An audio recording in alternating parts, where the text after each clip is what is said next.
Good evening to all. आज हमारी third class है।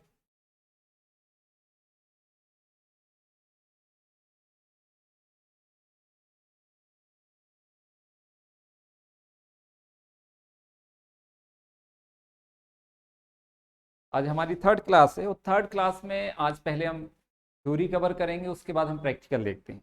तो आज थ्योरी में सबसे पहला पॉइंट है हमारा कि प्राप्ति भुगतान खाता बनाने की विधि। हमारे प्राप्ति भुगतान खाते बनाने की क्या विधि है, हम कैसे प्राप्ति भुगतान खाता बनाते हैं, इसको थ्योरी में कैसे लिखा जाएगा। या फिर हम ऐसा बोल सकते हैं कि प्राप्ति एवं भुगतान खाता की विशेषताएं, हम इसको क्या बोलेंगे, प्राप्ति भुगतान खाते की विशेषताएं या फिर प्राप्ति भुगतान खाता बनाने की विधि क्या है। तो इस थ्योरी क्वेश्चन को हम कवर करते हैं। तो सबसे पहले देखेंगे क्या है कि शीर्षक, ये क्या है आपका शीर्षक। तो जब भी हम किसी भी चीज को डिस्क्राइब करते हैं थ्योरी में, तो हमें उसके कुछ पॉइंट होना होते हैं। मतलब पॉइंट में यदि आप डिस्क्राइब करते हैं तो ज्यादा अच्छा होगा। जो भी आप विस्तार उनका देते हैं, विवरण देते हैं, वो पॉइंटों में दें, पॉइंट बनाकर। तो सबसे पहले हमने क्या लिखा, शीर्षक। तो क्या होता है, प्राप्ति भुगतान खाता जब हम तैयार करते हैं तो सर्वप्रथम ऊपर संस्था का नाम हमें क्या लिखना पड़ेगा। सबसे पहले संस्था के ऊपर नाम, जैसे ये लिखा हुआ है सागर कोचिंग संघ, क्या लिखेंगे हम सबसे पहले ऊपर संस्था का नाम। तो प्राप्ति एवं भुगतान खाता, फिर उसके बाद क्या लिखना है, प्राप्ति एवं भुगतान खाता। तो हमने संस्था का नाम क्या लिखा, सागर कोचिंग संघ का प्राप्ति एवं भुगतान खाता। फिर क्या लिखना है, दिनांक। फिर क्या लिखेंगे यहां पर, दिनांक। तो यहां लिख देंगे जैसे हम 31 मार्च 2022, ऐसा लिख देंगे। क्या लिखेंगे हम, 31 मार्च 2022। तो ये है आपकी विधि, या फिर हम इसको बोल सकते हैं प्राप्ति भुगतान खाते की विशेषता। अब दूसरी विशेषता देखेंगे।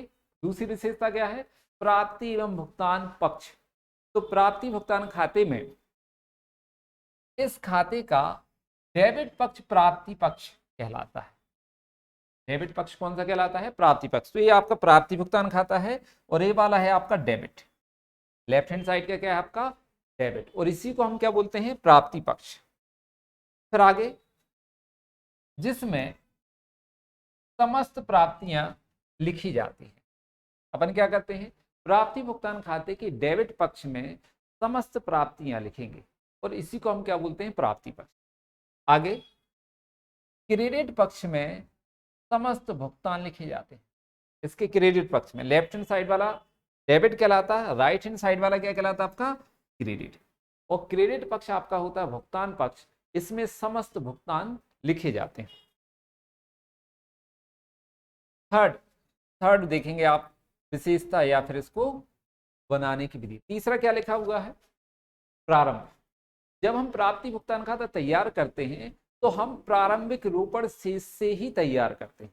मतलब सबसे पहले क्या लिखा जाता है इसमें, प्रारंभिक रोकड़ शेष या फिर प्रारंभिक बैंक शेष।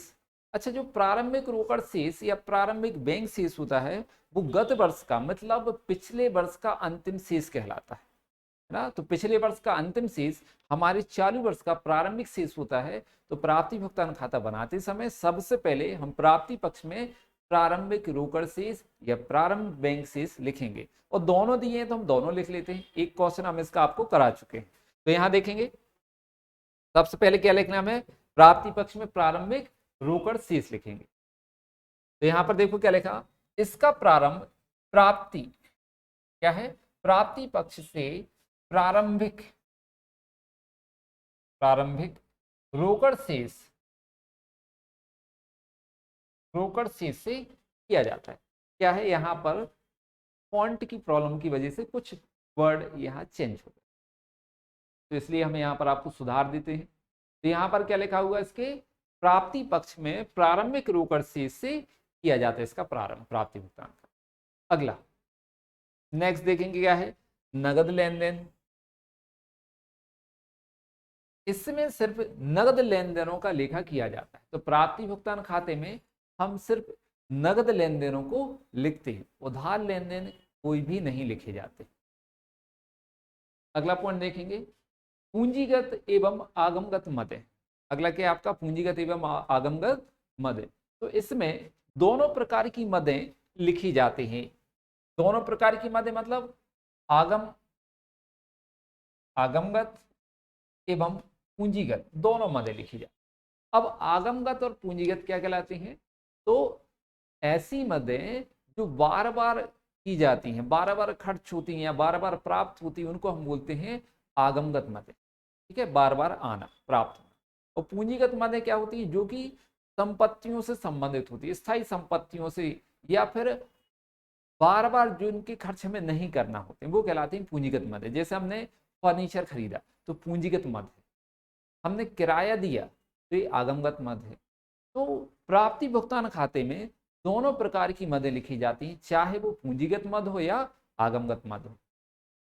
अगला, अब देखो ये तो आपका क्या था कि प्राप्ति भुगतान खाते की विशेषताएं या फिर प्राप्ति भुगतान खाता बनाने की विधि, जिसमें हमने आपको 5 पॉइंट बताए महत्वपूर्ण आपके। ठीक है, अब इसके बाद हम देखते हैं कि जो हम प्राप्ति भुगतान खाता तैयार करते हैं वो रोकड़ का सारांश होता है, मतलब रोकड़ बही की मदद से ही हम प्राप्ति भुगतान खाता तैयार करते हैं।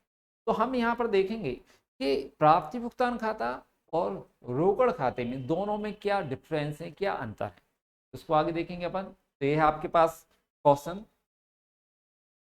प्राप्ति एवं भुगतान खाता और रोकड़ बही में अंतर। तो जब भी आपको अंतर लिखना हो तो एक टेबल बनाकर और सबसे पहले पहला कॉलम जो होगा वो अंतर का आधार होगा। तो हमें क्या लिखना है? सबसे पहले अंतर का आधार, मतलब हम रोकड़ बही और पास प्राप्ति भुगतान खाते में जो अंतर बता रहे हैं वो किस आधार पर बता रहे हैं। तो हर चीज में, चाहे आप अकाउंट करें, चाहे इकोनॉमिक्स, चाहे मैनेजमेंट, सभी में कभी भी आप कहीं पर भी अंतर बताते हैं तो अंतर का आधार लिखें, इससे आपका प्रेजेंटेशन, आपका प्रस्तुतिकरण अच्छा होता है। तो देखेंगे पहला आधार क्या है? लेखा करना।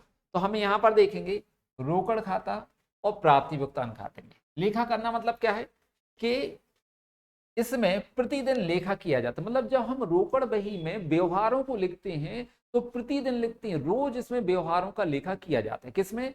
रोकड़ बही में।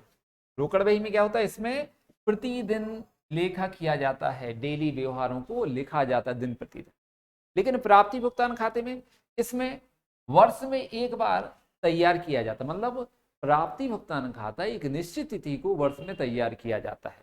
इसमें वर्ष में एक ही बार खाते व्यवहारों को लिखा जाता है खाते में, और इसमें क्या होता है? प्रतिदिन लिखा जाता है। अगला क्या है?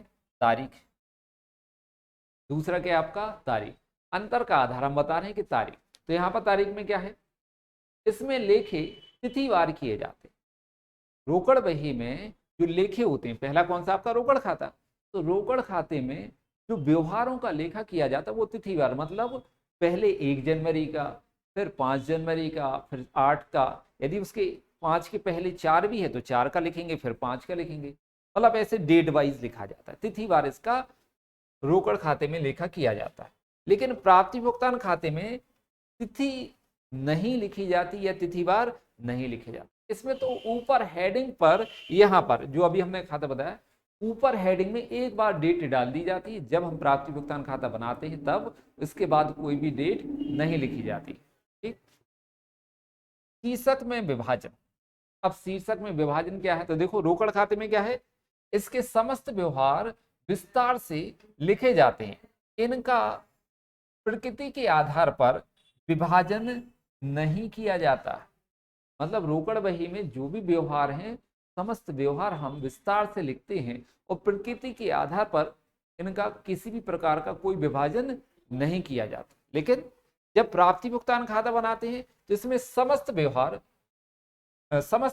को विभिन्न शीर्षकों में विभाजित करके लेखा किया जाता है। प्राप्ति भुगतान खातों में हम विभिन्न शीर्षकों में व्यवहारों को विभाजित करके ही लेखा करते हैं। रोकड़ खाते में इस प्रकार का कोई विभाजन नहीं होता। अगला देखेंगे शीर्षक। तो रोकड़ खाते में क्या है? रोकड़ खाते शीर्षक में संस्था का नाम नहीं होता है और ना ही तारीख दी जाती है। तो जब हम रोकड़ खाता तैयार करते हैं तो किस संस्था का रोकड़ खाता तैयार किया जा रहा है, उस संस्था का नाम नहीं लिखा जाता है और ना ही कोई डेट लिखी जाती है ऊपर शीर्षक में। ठीक है। और जब हम प्राप्ति भुगतान खाता तैयार करेंगे तो संस्था में शीर्षक का नाम होता है और तैयार करने की तारीख होती है। अब भी हमने आपको बताया था सागर कोचिंग संघ का प्राप्ति भुगतान खाता। तो देखो सागर कोचिंग संघ का हमने क्या लिखा, संघ का नाम दिया है यहाँ पर, देखो यहाँ पर सागर कोचिंग संघ, ये क्या है, संस्था का नाम। फिर हमने यहाँ पर डेट भी डाली 31 मार्च 2022। तो इसमें क्या होता है, संस्था का नाम भी लिखा जाता है और ऊपर डेट भी डाली जाती है। अगला पॉइंट देखेंगे, संस्थाएं।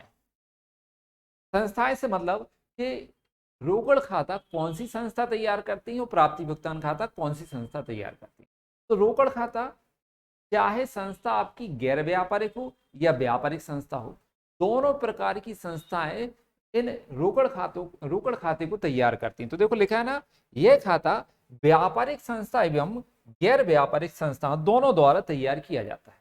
लेकिन यदि हम प्राप्ति भुगतान खाते की बात करते हैं तो प्राप्ति भुगतान खाता सिर्फ गैर व्यापारिक संस्थाओं द्वारा ही तैयार किया जाता है, व्यापारिक संस्थाओं द्वारा तैयार नहीं किया जाता है। ठीक, या फिर इसको पेशेवर व्यक्ति ही तैयार करते हैं। तो रोकड़ खाता दो व्यक्ति, एक तो गैर व्यापारिक संस्थाएं और व्यापारिक संस्थाएं दोनों तैयार करते हैं। प्राप्ति भुगतान खाता गैर व्यापारिक संस्थाएं तैयार करती हैं और पेशेवर व्यक्ति तैयार करते हैं। ठीक है, आगे अगला देखेंगे हम, बनाने का आधार। मतलब जो रोकड़ खाता है उसको हम किस आधार पर तैयार करते हैं, बनाते, किसके आधार पर बनाया जाता है रोकड़ खाता। तो इस खाते को या इस खाते को बनाने का आधार क्या है, संस्था में होने वाले नगद व्यवहार होते। रोकड़ खाता बनाने का आधार क्या होता है, संस्था में होने वाले नगद व्यवहार। और प्राप्ति भुगतान खाता, जैसे कि हम पहले भी बता चुके आपको फर्स्ट क्लास में, कि प्राप्ति भुगतान खाता रोकड़ खाते के आधार पर तैयार किया जाता है।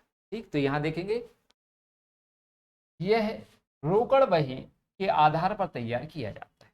प्राप्ति भुगतान खाता अपन किसके आधार पर तैयार करते हैं, रोकड़ बही के आधार पर तैयार करते हैं। अगला पॉइंट क्या है, सारांश। तो रोकड़ खाता जो होता है यह एक स्वतंत्र खाता होता है। ठीक है, रोकड़ खाता क्या होता है, स्वतंत्र खाता होता है। और जबकि आपका प्राप्ति भुगतान खाता है वो रोकड़ खाते का सारांश होता है, संक्षिप्तीकरण होता है। रोकड़ खाते का सारांश क्या होता है, प्राप्ति भुगतान खाता। अगला पॉइंट, शेष निकालना।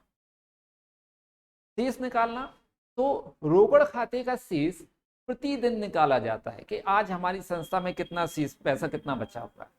ठीक है, 1 तारीख को कितना पैसा है, 5 तारीख को कितना है, 10 तारीख को कितना है। तो प्रतिदिन इसका शेष निकाला जाता है। जबकि प्राप्ति भुगतान खाते का शेष वर्ष में सिर्फ एक बार ही निकाला जाता है। प्राप्ति भुगतान खाते का शेष कब निकालते हैं हम, वर्ष में एक बार। लास्ट महत्व क्या है, रोकड़ खाता जो है वह यह प्रमुख वही होती है। ये क्या होती है, प्रमुख वही होती है। जबकि प्राप्ति भुगतान खाता स्मरणार्थ वही होती है, स्मरणार्थ खाता अपन बोल सकते। प्राप्ति भुगतान खाता क्या होता है आपका, स्मरणार्थ खाता होता है। अब देखेंगे यहां पर आपका प्रैक्टिकल से रिलेटेड कुछ सवाल है और हम आपके जैसे क्वेश्चन नंबर आपका 4th है, 3 क्वेश्चन हम पिछले क्लासों में कर चुके हैं। हालांकि किए तो 5-6 हैं, कुछ एग्जाम्पल के थे, लेकिन अब हमें यहाँ पर प्रैक्टिकल जितने भी आपके एक्सरसाइज के क्वेश्चन है वो सॉल्व करेंगे। शिवलाल की बुक है आपकी 12th क्लास की, उनके क्वेश्चन आपके सॉल्व हो रहे हैं फर्स्ट चैप्टर के। तो यहाँ पर ये 4th क्वेश्चन है, आप अपनी बुक से मैच कर लें और जब भी पढ़ने बैठते हैं तो बुक आप अपने पास सामने रखेंगे ना। तो जब मैं क्वेश्चन पढ़ता हूँ तो आप अपनी बुक में क्वेश्चन भी मिला लें। तो देखें यहाँ पर कौन सा है क्वेश्चन आपका, निम्नलिखित विवरण से 31 मार्च 2018 को समाप्त होने वाले वर्ष का चेतना क्लब, संस्था का नाम क्या है, चेतना क्लब का प्राप्ति भुगतान खाता बनाइए। अब हमारे पास कौन कौन सी चीजें दी हैं, पहले हम वो देख लेते हैं कि हमारे पास है क्या क्या। तो पहला, रोकड़ शेष 1 अप्रैल 2017 है ना, मतलब प्रारंभिक शेष दिया 4390। चंदा प्राप्त, और चंदा जो प्राप्त हुआ वो कैसा दिया है, 3 वर्षों का। गत वर्ष का चालू वर्ष का और आगामी वर्ष। तो प्राप्ति भुगतान खाते में किसी भी वर्ष का हो हम उसको लिखते हैं। ठीक है, फिर देखेंगे आगे क्या है। दान प्राप्त, प्रवेश शुल्क, किराया प्राप्त, विद्युत खर्च, मजदूरी, ब्याज प्राप्त, बीमा शुल्क, मुद्रण एवं लेखन सामग्री, विविध व्यय, वेतन, सचिव को मानदेय, क्लब के भवन का किराया, 1750 उपार्जित है। यहाँ पर एक पॉइंट जो उपार्जित दिया, इसको उपार्जित क्या होती है, समायोजन। और प्राप्ति भुगतान खाते में हम समायोजनों का लेखा नहीं करते हैं जिनमें ना पैसा आए और ना जाए। तो ऐसे समायोजनों का लेखा बिल्कुल भी नहीं होता प्राप्ति भुगतान में। लेखन सामग्री कितना है, 150, लेकिन लिखा हुआ है अदत्त। अदत्त मतलब होता है देना बाकी है, और उपार्जित मतलब होता है मिलना बाकी है। ठीक है, तो दोनों का लेखा हम नहीं करेंगे। अब हम यहाँ पर बनाना चालू करते हैं। तो सबसे पहले हम इसका क्या बनाएंगे, प्रारूप। जैसे आपको बताया, ऊपर हम संस्था का नाम लिखेंगे। संस्था का नाम क्या है, चेतना क्लब। यहाँ लिख देंगे हम चेतना क्लब, चेतना क्लब का प्राप्ति भुगतान खाता। डेट लिख देंगे, कब तैयार कर रहे हैं, 31 मार्च 2018। जो आपके क्वेश्चन में दी हो डेट, 31 मार्च 2018, 31 मार्च 2022, जो भी डेट दी हो आपको वो लिखना है। अब हमारा लेफ्ट हैंड साइड का क्या कहलाता है, प्राप्ति भुगतान खाते का लेफ्ट हैंड साइड वाला है प्राप्ति, राइट हैंड साइड वाला क्या कहलाता है, भुगतान। तो सबसे पहले हम प्राप्ति भुगतान खाते की डेबिट में लिखते हैं प्रारंभिक शेष रोकड़ का। तो हम डेबिट में लिखेंगे प्रारंभिक शेष कितना दिया है, 4390, ये लिख देंगे। ये लिख दिया अपन ने 4300। दूसरा, इसके बाद देखो क्या लिखा है, चंदा प्राप्त। अब चंदा जो प्राप्त हुआ है वो 3 तरीके से आपको प्राप्त हुआ है, एक चालू वर्ष का, गत वर्ष का और आगामी वर्ष का। तो हमें चंदा किसी भी वर्ष का मिले या आय कोई भी किसी भी वर्ष से संबंधित हो, हमें अभी प्राप्त हुई हम इस वर्ष लिखेंगे, और किसी भी वर्ष से संबंधित होती है हम सब लिख देते हैं। तो प्राप्ति भुगतान खाते की डेबिट में लिखेंगे चंदा, और इसमें तीनों लिखना हमें। चालू वर्ष का कितना है, 6000, सॉरी गत वर्ष का कितना है 6000, चालू वर्ष का कितना है 33,000, और आगामी वर्ष का कितना है 4000। ये लिखा है चालू वर्ष का 6000, गत वर्ष का 6000, चालू वर्ष का 33,000, और आगामी वर्ष का कितना 4000। हम इन सब का टोटल कर देंगे, टोटल करेंगे आप तो कितना हो जाएगा 43,000। तो राशि के कॉलम में हम लिख देंगे 43,000। क्लियर। अगला पॉइंट देखेंगे, चंदा प्राप्त। इसके बाद क्या लिखा है, दान प्राप्त। प्राप्त हो रहा है तो हम प्राप्ति पक्ष में लिखेंगे दान, लिखेंगे कितना प्राप्त हुआ अपन को 8,000, प्राप्ति पक्ष में लिख देंगे हम दान प्राप्त। अगला पॉइंट क्या है, प्रवेश शुल्क। तो प्रवेश शुल्क भी गैर व्यापारिक संस्थाओं को प्राप्त होती आय की मद है, इसलिए हम प्राप्ति में लिखेंगे प्रवेश शुल्क। कितना प्राप्त हुआ हमें प्रवेश शुल्क 4300 रुपये, तो हम लिख देंगे प्राप्ति में 4000। अगला पॉइंट देखेंगे, किराया प्राप्त। अच्छा लिखा है यहाँ पर किराया प्राप्त, तो हम प्राप्ति में लिख देंगे किराया प्राप्त। कितना प्राप्त हुआ 5250, तो यहाँ लिखेंगे प्राप्ति में 5250 किराया। ये भी हो गया, प्रवेश शुल्क भी हो गया और किराया भी हो गया। अगला पॉइंट, विद्युत खर्च। अब खर्च की बात आई तो खर्च है तो हम कहाँ लिखेंगे, भुगतान पक्ष में। यहाँ पर लिखेंगे भुगतान में विद्युत खर्च कितना किया है 3440। अगला मजदूरी। मजदूरी क्या है, हम भुगतान करते हैं तो भुगतान पक्ष में लिखेंगे मजदूरी 500, लिख दी हमने मजदूरी। एक विद्युत खर्च और एक मजदूरी कितनी लिख दी 500।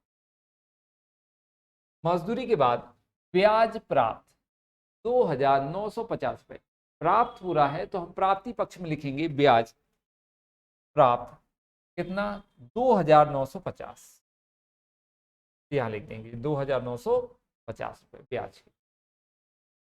अगला पॉइंट देखेंगे, बीमा शुल्क 310 रुपये। बीमा हमने भुगतान किया है तो भुगतान पक्ष में लिख देंगे हम बीमा शुल्क कितना 310 रुपये।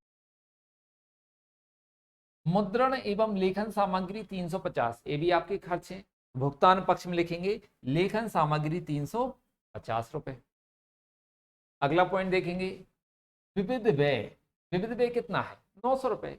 तो खर्च इसलिए भुगतान पक्ष में लिखा जाएगा विविध व्यय 900 रुपए। ये लिख दिया, विविध व्यय आपके 900 रुपए, ये लिखिए। विविध व्यय के बाद वेतन। वेतन कितना आपका? 16,000 रुपए।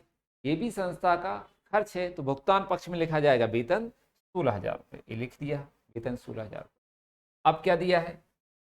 सचिव को मानदेय, मतलब सचिव ने जो अपनी सेवाएं दी हैं उसके बदले उसको कुछ हम पारिश्रमिक देते हैं, वो खर्च होता है संस्था का, तो उसको भी हम भुगतान पक्ष में लिखेंगे सचिव को मानदेय 7,500 रुपये, ये भी लिखा। फिर क्या है? क्लब के भवन का किराया उपार्जित, समायोजन। मुद्रण एवं लेखन सामग्री अदत्त, ये भी समायोजन है, तो समायोजनों को हम प्राप्ति भुगतान खाते में नहीं लिखते हैं। इतना ही हो गया। तो हम सबसे पहले प्राप्ति का टोटल करेंगे, प्राप्ति पक्ष का टोटल करेंगे तो कितना आएगा? ये है आपका टोटल 67,890 आ जाएगा, 67,000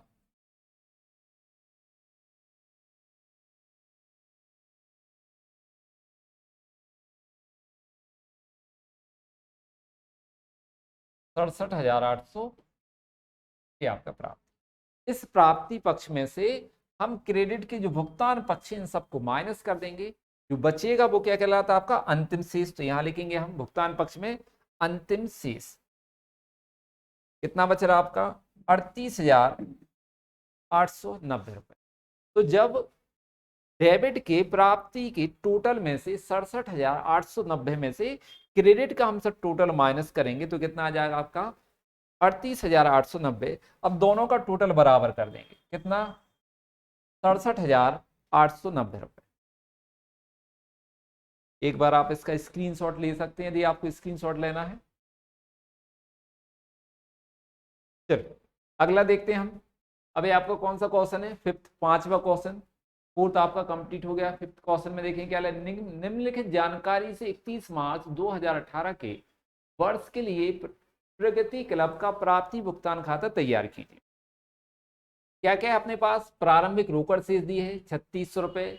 सदस्यता शुल्क, क्लब के 500 सदस्य हैं, प्रति सदस्य 20 रुपए फीस लेना है। 50 सदस्यों ने फीस नहीं दी और 25 सदस्यों ने आगामी वर्ष की फीस दे दी। अब यहाँ पर दोनों हैं, एक से हम कुछ व्यक्तियों से या सदस्यों से फीस नहीं मिली, वो कुछ सदस्यों से अग्रिम मिल गई, आगामी वर्ष की मिल गई। वेतन कितना चुकाया? 1200 रुपए।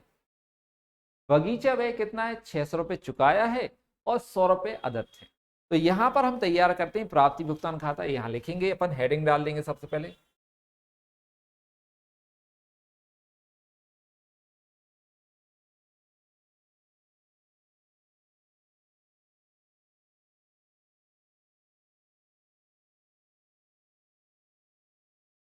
कौन सी संस्था? संस्था का नाम क्या लिखा है? प्रगति क्लब। ये आपको लिखना है, प्रगति क्लब का प्राप्ति एवं भुगतान खाता।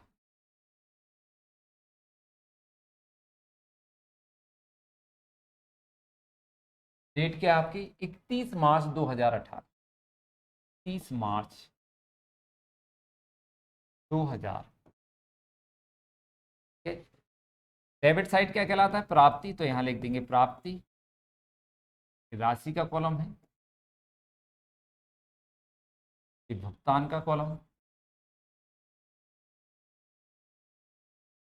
ये राशि। ठीक है।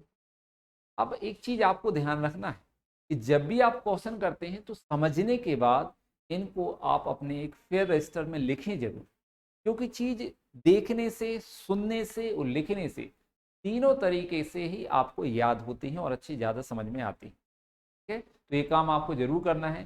फिर नोट्स बनाना है, आपके टेस्ट भी अरेंज किए जाएंगे, ऑब्जेक्टिव भी और प्रैक्टिकल भी। प्रैक्टिकल के टेस्ट आपके लाइव होंगे, डायरेक्ट आपको क्वेश्चन दिए जाएंगे और लाइव टेस्ट आपसे लिया जाएगा और कॉपी चेक करके आपको मार्क्स भी दिए जाएंगे। तो यहाँ पर देखेंगे सबसे पहले हम प्राप्ति भुगतान खाता बनाते हैं, और जैसा कि आपको याद है प्राप्ति भुगतान खाते के प्राप्ति पक्ष में सबसे पहले हम रोकड़ का प्रारंभिक शेष लिखते हैं। तो देखेंगे कितना है, प्रारंभिक रोकड़ शेष ये दी है 36 रुपए, तो यहां लिखेंगे डेबिट में प्राप्ति पक्ष में प्रारंभिक शेष 3600, 3600। अगला पॉइंट सदस्यता शुल्क। अब यहां पर पिछले क्वेश्चनों में बता दिया था कि प्रवेश शुल्क कितना है, सदस्यता शुल्क कितना है, लेकिन यहाँ पर सदस्यता शुल्क के बारे में कुछ विवरण दिया हुआ है। और क्या विवरण है कि सदस्यता शुल्क क्लब के 500 सदस्य हैं। कितने सदस्य हैं? 500। प्रति सदस्य कितना फीस मिलता है अपन को? 20 रुपए लेना है। 50 सदस्यों ने फीस, वर्ष की फीस नहीं दी, मतलब 500 में से हम यहाँ पर क्या लिखेंगे, 500 में से कितना माइनस कर दो? 50, जिनने फीस नहीं दी, तो बचे कितने? 450। अब 450 गुण गए, एक व्यक्ति कितनी फीस देता है? 20 रुपए, तो गुणा कर देंगे, कितना आ जाएगा? 9000 रुपए। मतलब जो हमें फीस मिली हुई है 450 सदस्यों से, क्योंकि 50 ने तो दिया नहीं, तो 20 के हिसाब से कितना पैसा मिल गया? 9000। और ये है आपका चालू वर्ष का सदस्यता शुल्क जो है वो कौन सी है? चालू वर्ष की। तो यहाँ प्राप्ति में लिखेंगे हम सदस्यता शुल्क,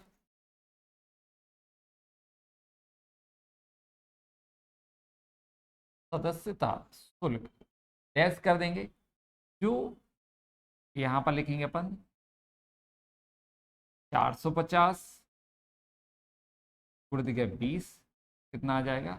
9000। या फिर आप इसको चालू वर्ष लिख सकते हैं।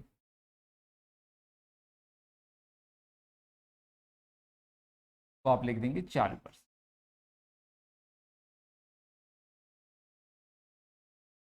चालू वर्ष की सदस्यता शुल्क कितनी है? 9000। अब क्या बोला उन्होंने?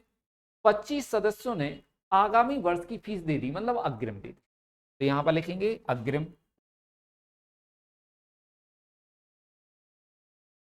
अग्रिम कितनी मिली? 25 सदस्यों से 20 रुपए प्रति सदस्य। एक सदस्य 20 रुपए देता है, तो 25 सदस्य कितना देंगे? 25 गुण दिया 20, 25 दूनी 50, मतलब 500 रुपए। तो यहां पर लिखेंगे हम कितना? 500। टोटल सदस्यता शुल्क आपको कितना मिल गया? 9500। टोटल कितनी फीस मिली आपको? 9500 रुपए। अगला पॉइंट देखेंगे हम, वेतन 1200 रुपए चुका है। वेतन कितना दिया? 1200। तो हम कहां लिखेंगे?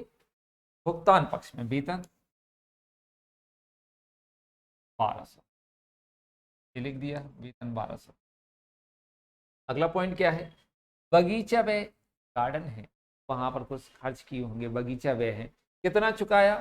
600 रुपए। यहाँ लिखेंगे बगीचा व्यय भुगतान पक्ष में, बगीचा व्यय 600। फिर लिखा है आपका 100 रुपए आदित्य, मतलब बगीचा व्यय के 600 रुपए दे दिए, 100 रुपए देना बाकी है। तो आदित्य व्यय हम नहीं लिखते हैं क्योंकि समायोजन है, अभी दिए नहीं है, और कोई पॉइंट कुछ भी नहीं है बस। तो इनका हम टोटल करेंगे। सबसे पहले प्राप्ति पक्ष का टोटल करते हैं। हमेशा प्राप्ति भुगतान खाते में प्राप्ति का ही ज्यादा होगा, या तो दोनों साइड का बराबर होगा या फिर प्राप्ति का हमेशा ज्यादा होगा। तो देखेंगे यहाँ पर टोटल करके, तो कितना आ जाएगा आपका? 0 0 1, 13,100 रुपए। प्राप्त कितना हुआ पैसा? 13,100। तो हम इस 13,100 रुपए में से माइनस कर देंगे क्रेडिट का, मतलब भुगतान पक्ष का। खर्च कितना कर दिया? 1200, 600, टोटल 1800 रुपए खर्च कर दिए। टोटल कितना खर्च कर दिया? 1800। तो हम 1800 माइनस करेंगे यहाँ पर 0 0। अब बचा कितना शेष? 11,300। जो अंतिम शेष बचता है उसको हम कहाँ लिखते हैं? भुगतान पक्ष में। तो यहां लिखेंगे अंतिम शेष, अंतिम, और अंतिम शेष कितना है आपका? 11,300। यहाँ इनका टोटल बराबर कर देंगे अब दोनों साइड का, 13,100। ये आपका टोटल दोनों साइड का बराबर। यदि आपको इसका स्क्रीनशॉट लेना है तो आप ले सकते हैं। चलिए आगे देखते हैं अपन इसके बाद, और आप पॉज करके भी ले सकते हैं स्क्रीनशॉट। अगला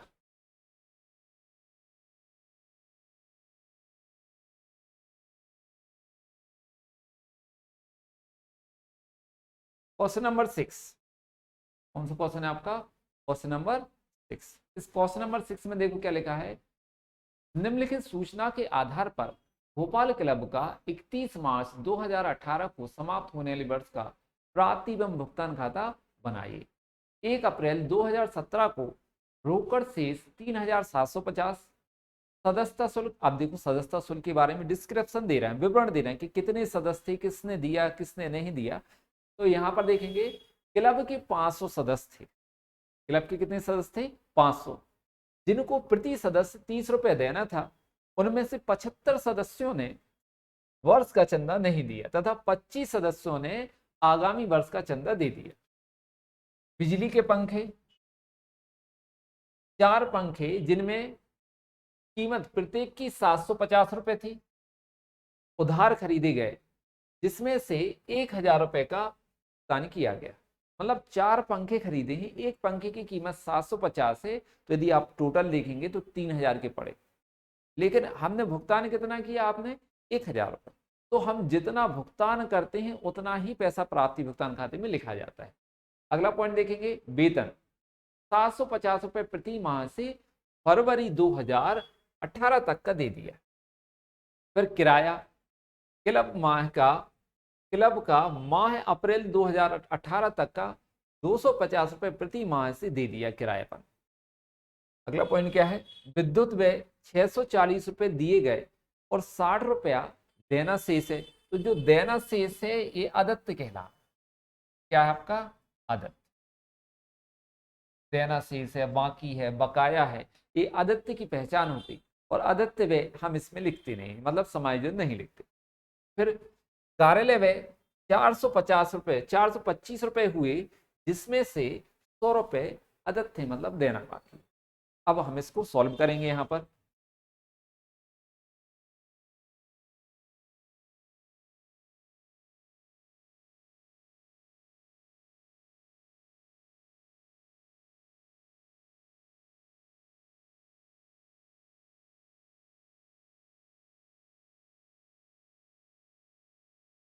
सबसे पहले हेडिंग डालेंगे, किस क्लब का है? भोपाल क्लब का। तो यहां लिखेंगे भोपाल,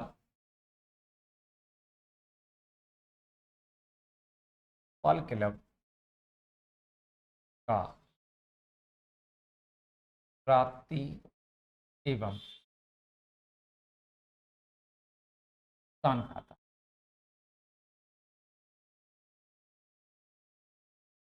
दिनांक भी लिखना है, कब तैयार कर रहे हैं, तो डेट देखो लिखिए 31 मार्च 2018। 31 मार्च 2018 को अपन तैयार कर। यहां लिखेंगे लेफ्ट हैंड साइड प्राप्ति,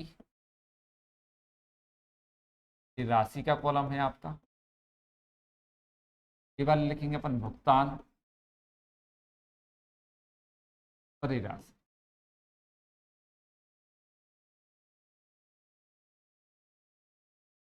तो यहाँ देखेंगे सबसे पहले क्या करना हमारे लिए, रोकड़ प्राप्ति भुगतान खाता तैयार जब भी करते हैं तो सबसे पहले रोकड़ का प्रारंभिक शेष लिखेंगे। ये आप बिल्कुल याद कर लें, ये आपके प्रोसेस भी है, प्रक्रिया भी है, जिसको हम ऊपर नीचे नहीं कर सकते।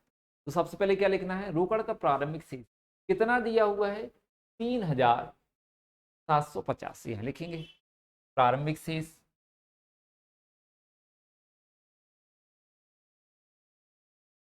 $3700।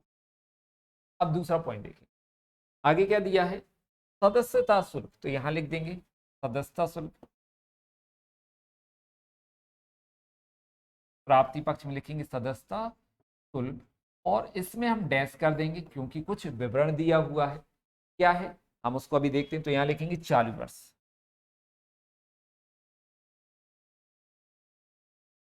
मतलब चालू वर्ष की सदस्यता शुल्क हमें कितनी मिली?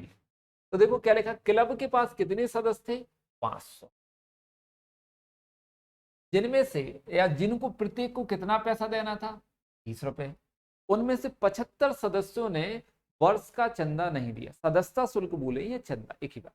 तुमने बोला है जो 500 सदस्य थे, प्रत्येक को 30 रुपए हमें चंदा देना था या सदस्यता शुल्क देना था, उसमें से 75 सदस्यों ने नहीं दिया। तो 500 में से 75 माइनस करो तो बचा कितना आपका? 425।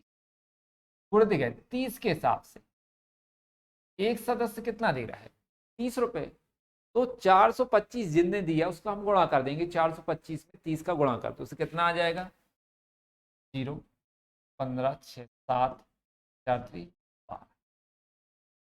ठीक, तो 12,750 रुपए हमें चालू वर्ष का चंदा या सदस्यता शुल्क मिली, तो यहां लिखेंगे 12,750। कितना मिल गया आपको 12,750। दूसरा, अब उन्होंने बोला है 25 सदस्यों ने आगामी वर्ष का चंदा दे दिया, मतलब अग्रिम दिया, तो यहां पर लिखेंगे अब अग्रिम।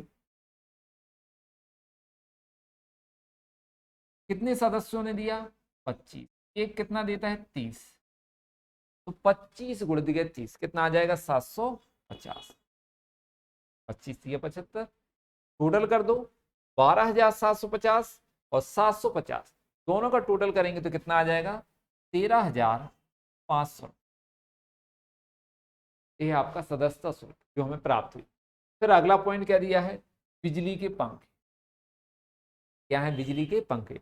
तो अब एक चीज ध्यान रखना कि कभी भी हम कोई भी चीज खरीदें और चाहे उसकी वैल्यू मूल्य ज्यादा है, लेकिन हमने जितना पैसा दिया हम उतना लिखते, ठीक है, या जितने का संपत्ति या फर्नीचर हमें प्राप्त हुआ वो नहीं देखा जाता, हमने पैसा कितना दिया उसको देखना हमारे लिए। तो यहां पर तो इन्होंने बोल दिया कि बिजली के पंखे जो हैं वो 4 पंखे खरीदे, कितने 4 पंखे, और एक पंखे की कीमत कितनी है, तो लिखा है 750, एक कितने का 750। यदि हम 4 पंखे 750 के हिसाब से खरीदते हैं तो हमें कितने के पड़ेंगे 3,000, कितने 3,000। लेकिन वास्तव में हमने बोला हमें इससे कोई मतलब नहीं कि संपत्ति हमने कितने की खरीदी, हमें इतना देखना है प्राप्ति भुगतान खाते में कि हमने उसके लिए भुगतान कितना किया। हो सकता है कि हमने संपत्ति 3,000 की खरीदी, वो भुगतान 5,000 कर दिया, तो हम 5,000 लिखेंगे। अब यहां पर संपत्ति तो 3,000 की खरीदी लेकिन भुगतान कम किया है, कितना भुगतान किया है 1,000 रुपए, ठीक, तो हम 1,000 लिखेंगे। कहां पर भुगतान पक्ष में लिखेंगे बिजली के पंखे, बिजली के पंखे कितना पैसा जितना दिया है 1,000 दिया तो हम सिर्फ 1,000 लिखेंगे। अगला पॉइंट देखेंगे वेतन। अब वेतन के बारे में देखो क्या लिखी समायोजन, 750 रुपए प्रति माह से फरवरी 2018 तक का दिया है। अब हमारा वर्ष जो है वो 31 मार्च को खत्म होगा, मतलब 1 अप्रैल 2017 से चालू होगा और 31 मार्च 2018 को खत्म होगा, तो 12 महीने हुए, ठीक है। लेकिन इनने जो वेतन दिया है वो कब तक का दिया है, फरवरी 2018 तक का दिया, मतलब मार्च का तो दिया ही नहीं है। इसका मतलब है कि वेतन जो है वो 11 माह का दिया है, तो भुगतान पक्ष में हम वेतन कितना लिखेंगे 11 माह का, तो यहां पर भुगतान पक्ष में लिखेंगे वेतन कितना है 750 रुपया प्रति माह, तो गुण दिया 11, ठीक है, कितना आ जाएगा यहाँ पर 0, 5 और यहाँ पर 8,250, ठीक है, कितना आ जाएगा 8,250 रुपये वेतन के 11 माह का लिया जाएगा, क्योंकि फरवरी तक का दिया है मार्च का नहीं दिया। अगला पॉइंट देखेंगे वेतन के बाद किराया। किराए के बारे में भी समायोजन है, क्या लिखा हुआ है, क्लब का माह अप्रैल 2018 तक का 250 रुपये प्रति माह से दे दिया। अच्छा, वेतन इनने 1 महीने कम का दिया है, फरवरी तक का दिया, लेकिन किराया 1 महीने ज्यादा का दे दिया। मार्च में वर्ष समाप्त होता है इनका और ये अप्रैल तक का दे रहा, मतलब अप्रैल का भी दे दिया, किराया एडवांस दे दिया। तो यहां पर हम लिखेंगे किराया कितना देते हैं प्रति माह 250 रुपये। अब महीने कितने हो गए, मार्च में तो हो गए 31 मार्च 2018 तक हो गए 12 माह, और इनने दिया है अप्रैल तक का, मतलब 1 माह एक्स्ट्रा, तो 13 महीने का हो गया, कितना हो गया है 13 माह। तो हम 250 में 13 का गुणा करेंगे क्योंकि इनने अप्रैल तक का दिया है, तो हमारा किराया जाएगा 13 महीने का कितना आएगा 0, 3,250, कितना किराया दे दिया 13 माह में 3,250 रुपये किराया दिया। अब अगला विद्युत व्यय। विद्युत व्यय में क्या है, 640 रुपये दिए। विद्युत व्यय कितने दिए, 640, और देना शेष कितना है, 60 रुपये। तो जो देना शेष है, जो अदत्त व्यय है, समायोजन है, तो हम नहीं लिखेंगे, लेकिन जो दे दिए हैं विद्युत व्यय 640 उनको लिखेंगे। तो यहाँ पर विद्युत व्यय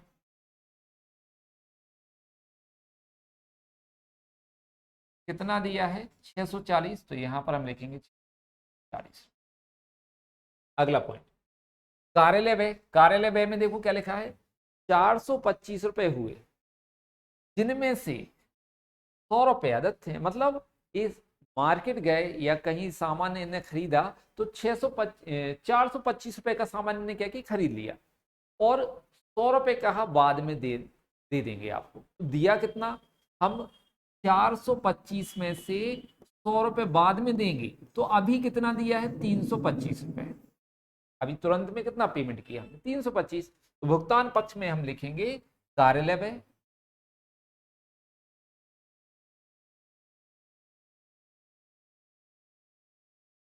325। अब अगला पॉइंट देखेंगे, कुछ भी नहीं बचा है, हम टोटल करेंगे। सबसे पहले कहाँ का टोटल करते हैं, प्राप्ति पक्ष। इनका टोटल देखो कितना, 0, 5, 12, 7 और 1। तो हमें प्राप्त कितना हुआ पैसा, 17,250। टोटल प्राप्ति पक्ष का टोटल कितना है, 17,250। इसमें से खर्च कितना कर दिया, तो भुगतान पक्ष का योग हम क्या करेंगे, घटा देंगे। यहां पर इनका टोटल लगाएंगे, 5, 14,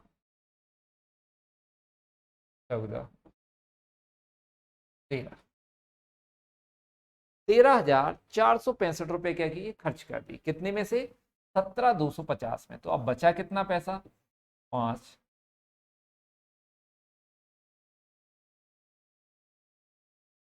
3,785 रुपये शेष बचा, अंतिम शेष। तो कहां लिखेंगे अंतिम शेष, भुगतान पक्ष में, यहां पर अंतिम 3,785, टोटल 17,250। यहाँ का भी आप एक स्क्रीनशॉट ले ले यदि आपको लेना है। तो ये आपका सवाल यहाँ पर कंप्लीट हो गया। महत्वपूर्ण चीजें क्या है वो आप एक बार फिर से फोकस कर लें सवाल में, कि प्राप्ति भुगतान खाते में जो हमने भुगतान पक्ष में बिजली के पंखे लिखे हैं उनकी कीमत ज्यादा है, लेकिन जितना भुगतान किया हमें उतना लिखना है। हमने चीजें कितने की खरीदी, संपत्ति कितने की खरीदी, इससे कोई मतलब नहीं। हमने भुगतान कितना किया है उसको खरीदने के लिए वो लिखना है हमें। भुगतान पक्ष में कितना दिया था, 1,000, तो हम उसको लिखेंगे। ऐसे ही आपका वेतन है, वेतन हमने फरवरी तक का दिया था, मतलब 11 महीने, क्योंकि 12 महीने कब हो रहे हैं, मार्च में, इसलिए हमने 11 महीने का 750 के हिसाब से निकाला था 8,250। ये भी महत्वपूर्ण चीज है आपकी यहाँ पर। फिर किराया, किराया 250 रुपये प्रति माह देते हैं, और अप्रैल तक का किराया चुकाया है। क्वेश्चन में लिखा है कि उन्होंने एक अप्रैल 2018 तक का किराया दे दिया है। तो मार्च में तो हो गए 12 महीने, और अप्रैल 1 महीना और एक्स्ट्रा, तो कितने महीने हो गए, 13। 13 महीने का किराया कितना दिया, 3,250 रुपये। विद्युत व्यय में कोई दिक्कत नहीं है, सिंपल लिखा है कि 640 रुपये दिए हैं, 60 रुपये देना शेष है, तो जितना दिया हम उतना लिखेंगे, 640। यहाँ पर है महत्वपूर्ण आपका कार्यालय व्यय, क्योंकि कार्यालय व्यय में लिखे हैं कि कार्यालय व्यय 425 रुपये हुए, मतलब सामान कितने का खरीद लिया कार्यालय के लिए, 425, और बाद में लिखा है 100, जिसमें से 100 रुपये देना बाकी है। मतलब 400 में से हम माइनस कर देंगे 100 जो अभी दिए नहीं है, तो वास्तव में हमने दिए कितने हैं, 325। इस 325 रुपए को भुगतान पक्ष में लिखेंगे, ना कि 425। तो यहाँ पर लिख देंगे कार्यालय व्यय। डेबिट के टोटल में से हमने क्रेडिट का माइनस कर दिया, तो बचा कितना आपका, 3,785 रुपए। यही आपका आंसर होता है अंतिम। आगे देखते हैं। तो ये वाला यही क्वेश्चन स्लाइड के माध्यम से था आपका।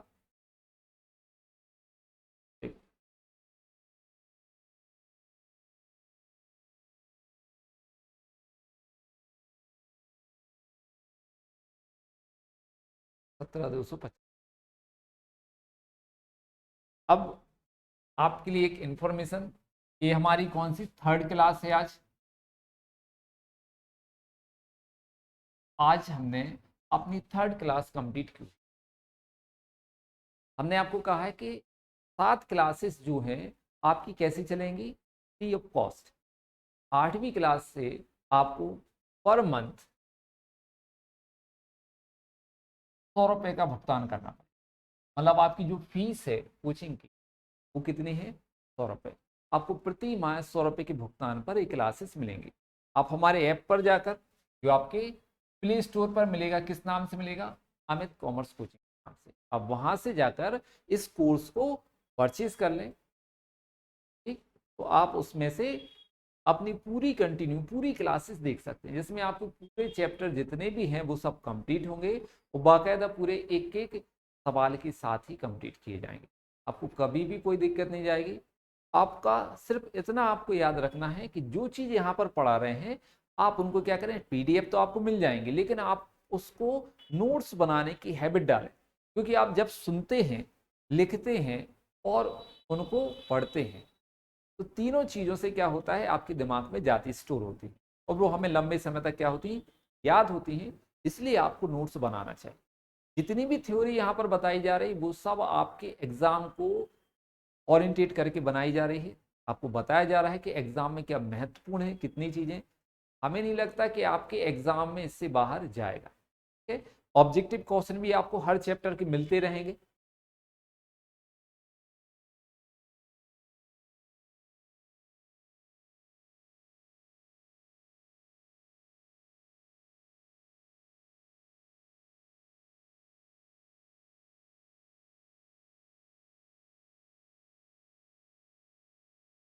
थैंक यू, आज के लिए इतना ही काफ़ी है। आपकी क्लास ओवर होती है, बाकी हम कल देखेंगे अगली क्लास में।